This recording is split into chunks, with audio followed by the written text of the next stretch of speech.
Howdy folks, welcome back to another episode. Thank you for joining me on this one. Hey, I was going through the archives and I found some hog hunting footage. I didn't forget about it per se. However, I didn't film an intro and outro for it because I had taken so many hogs this one weekend in particular out at the West Texas deer lease. And since cooler temps and deer season is upon us, I wanted to get that deer hunt out that you guys just saw, but I don't want to forget and leave this hog hunting video out either. I'm taking a left turn here while I'm thinking about it.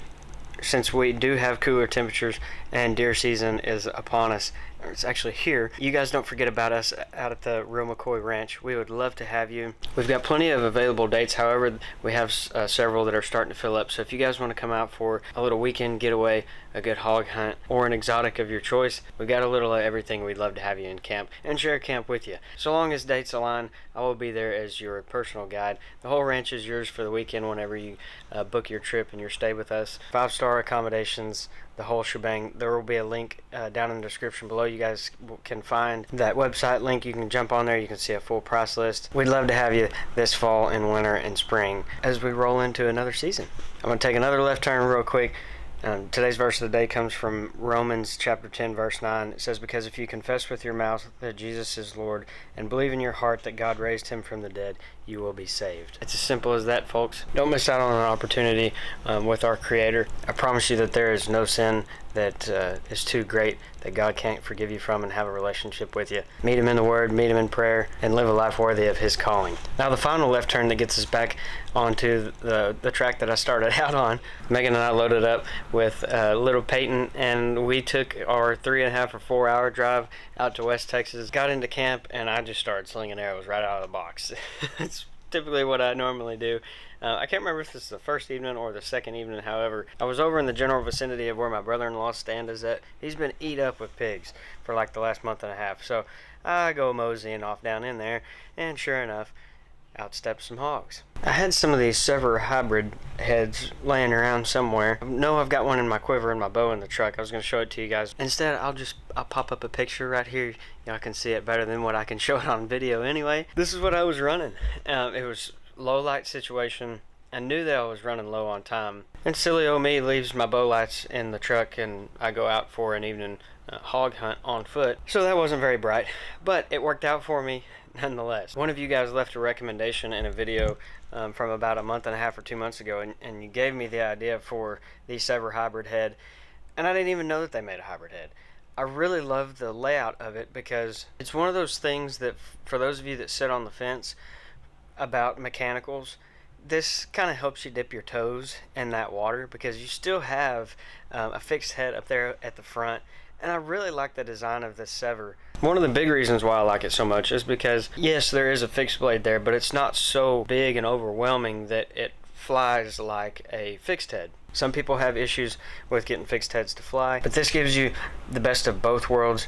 A lot of people's opinions and the reason why they sit on the fence about mechanicals, from what I've heard over the years, is people think that they don't expand, they don't open. And maybe there's some broadheads out there, maybe some rear deploying broadheads out there that might do that if they get jammed up. But the times that that actually happens is so few and far between that I don't think anybody should be worried about shooting mechanical.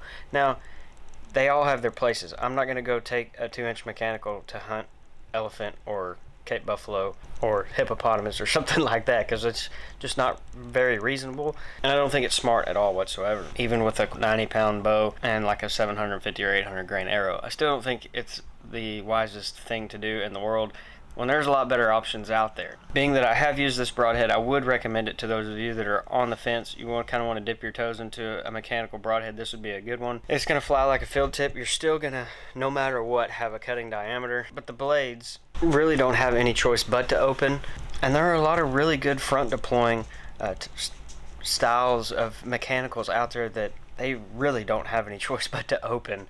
And that's not just my opinion. I mean, looking at the Broadhead's design, and not just the Sevr, but lots of other Broadheads out there, mechanicals, that's what I'm speaking about. They don't have any choice but to open on impact. So that said, there are a lot of great hybrid fixed mechanical heads out there. Pick one out, give it a go, see what you think. But I also want to hear what your opinion is down in the comment section below of hybrid or mechanicals. And for those of you that are totally against them, I would like to know what your opinion is on them and why you're 100% against them. And again, I will 100% agree with anybody that they do have a time and a place. But I like talking bow hunting too, so let's hear it down in the comments, and let's get rolling into this hunt.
If any of you have been watching my channel for any length of time, or you just started watching and you've dug back deep from several years ago, you know that I'm pretty stinking confident in what my setup can do and what it's capable of, and what I'm capable of doing as the Indian.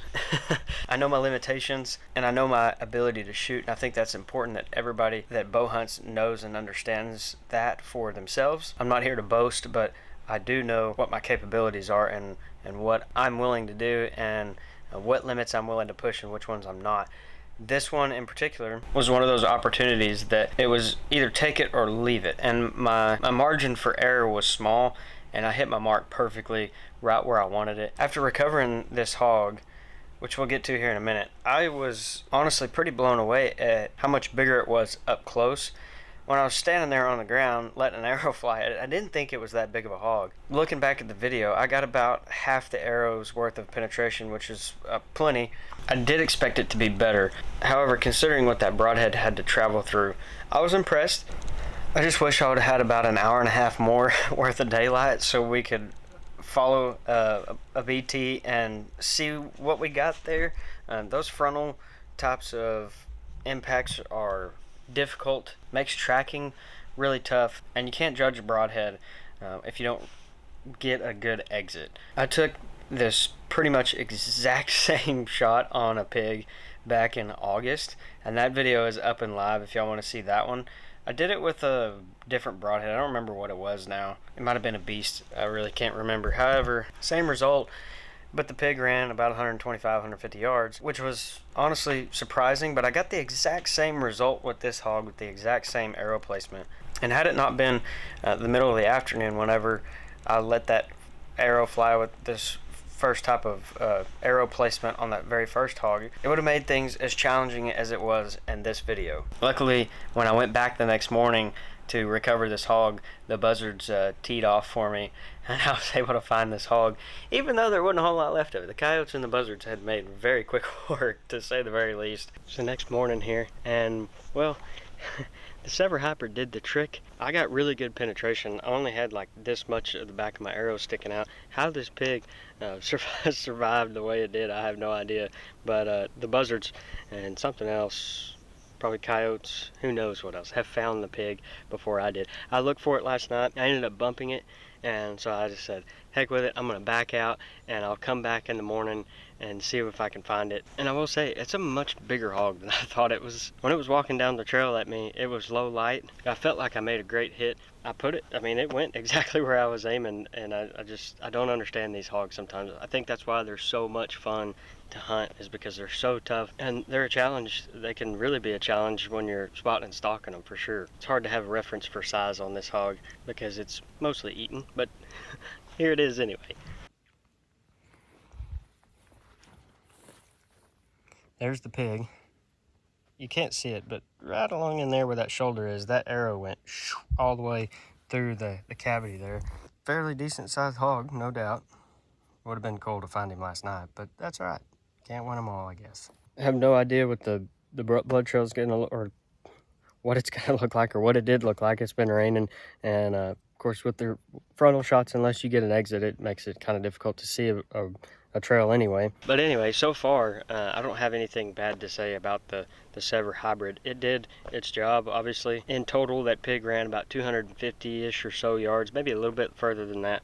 It's probably about 125 to 140 pound hog, good size to test on. But I came back up in here this morning to see if maybe there were some more pigs hanging around. There was a big boar that was in a feed pen. I got up 40 or 50 yards on him, and the wind just kind of been swirly. It's been raining off and on this morning, and I wasn't able to seal the deal on him. And I decided last night that since I was coming back up in here, I wanted to find this hog, and I'm thankful that we did. I'm gonna put this Sevr through the test again on another pig. We're gonna run it broadside, hopefully, or quartering away type of shot with the next one. I got another one loaded up in the quiver, and I may have a chance at another one this weekend before we hit the road and head home. We'll be back soon enough, and I'll be getting on some more hogs here again. Today is September 1st. It is my birthday, and it is the opening day of dove season. It is the start of another hunting season, and I am beyond excited.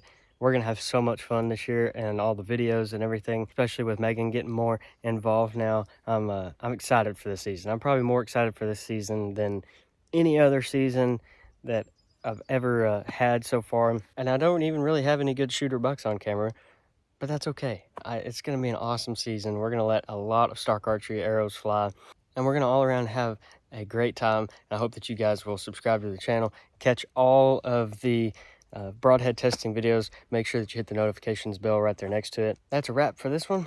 We're on to the dove hunting. That'll be the video that you guys see next, so long as the birds are flying. This rain might have them kind of scattered. I'm not entirely sure, but we found our pig, and I'm excited about that. All in all, it was a safe and successful hunt. I'm thankful to the Lord for that. Happy hunting to all of you out there chasing the old gray birds. Y'all are awesome, and I'll see you in just a few days.